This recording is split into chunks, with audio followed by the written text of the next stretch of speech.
আসসালামু আলাইকুম, সবাইকে স্বাগতম স্পোর্টস টক উইথ আরাফাতে। সাউথ আফ্রিকা অবশেষে তাদের প্রথম বিশ্বকাপ ফাইনালে পৌঁছেছে এবং আফগানিস্তানকে তারা আজকে 9 উইকেটের বড় ব্যবধানে হারিয়ে তারা তাদের ফাইনাল নিশ্চিত করেছে। দীর্ঘ 3 দশক পরে তারা সেমিফাইনাল থেকে ফাইনালে যাওয়ার যেই বড় রাস্তাটা তাদের জন্য ছিল সেটা টপকাতে পেরেছে তারা। এবং অভিনন্দন সাউথ আফ্রিকা ক্রিকেট টিমকে। তাদেরকে যে চোকার বলা হতো, এইবার বিশ্বকাপের পরে হয়তো বা সেটা তাদের থেকে সেই দাগটি তাদের থেকে সরে যাচ্ছে এবং প্রথম ক্যাপ্টেন হিসাবে এইডেন মার্ক্রাম সেই সফল কাজটি করে দেখিয়েছে এবং সাউথ আফ্রিকার দর্শকদের জন্য এটা একটি অনেক বড় পাওয়া। এখন আসি সাউথ আফ্রিকার হোয়াইট বল ক্রিকেট স্ট্যাটস নিয়ে। সাউথ আফ্রিকা হোয়াইট বল ক্রিকেটে একমাত্র অ্যাচিভমেন্ট হচ্ছে 1998 সালের চ্যাম্পিয়ন্স ট্রফি ফাইনাল।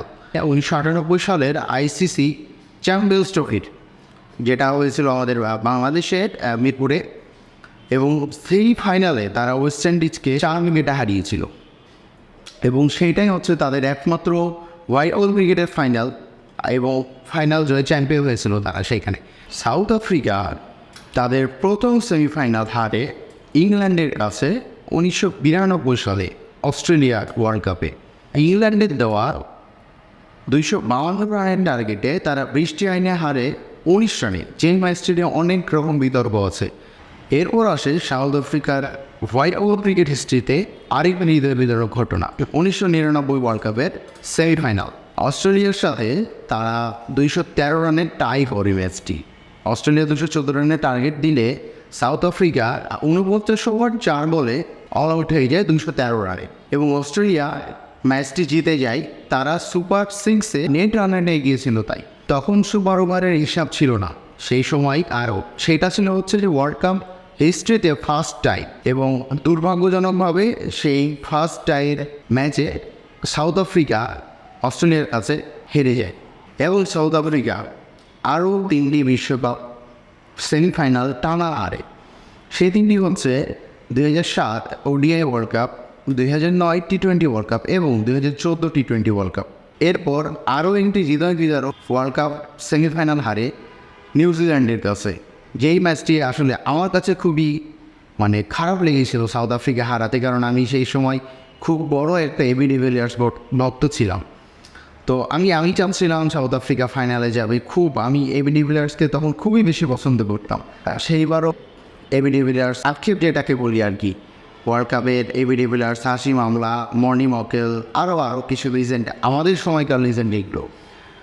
তাদেরকে ভেবেছিলাম তারা ফাইনাল খেলবে, ফাইনালে ট্রফি উঁচিয়ে ধরবে, কিন্তু সেইবারও তারা ফাইনালে যেতে পারেনি। এরপর আসে 2023 সাল। 2023 সালের ওডিআই বিশ্বকাপে ভারতের কলকাতায় তারা অস্ট্রেলিয়ার কাছে সেমিফাইনালে হারে।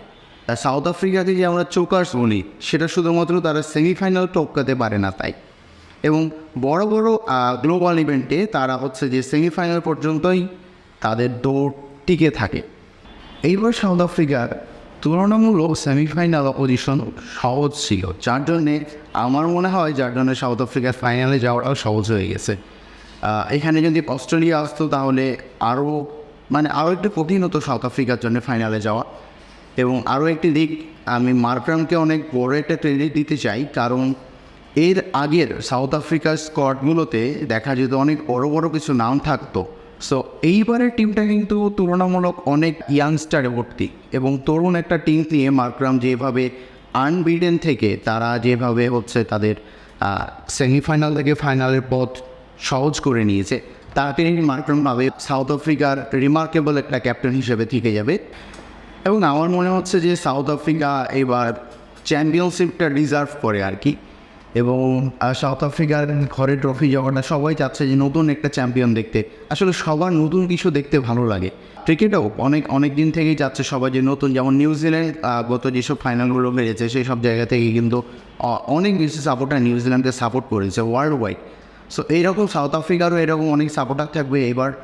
যদিও দেখা যাক আজকের রাতের ম্যাচ যেটা হচ্ছে যে ইন্ডিয়া এবং ইংল্যান্ড, খুবই একটা দুর্দান্ত ম্যাচ হবে আশা করছি।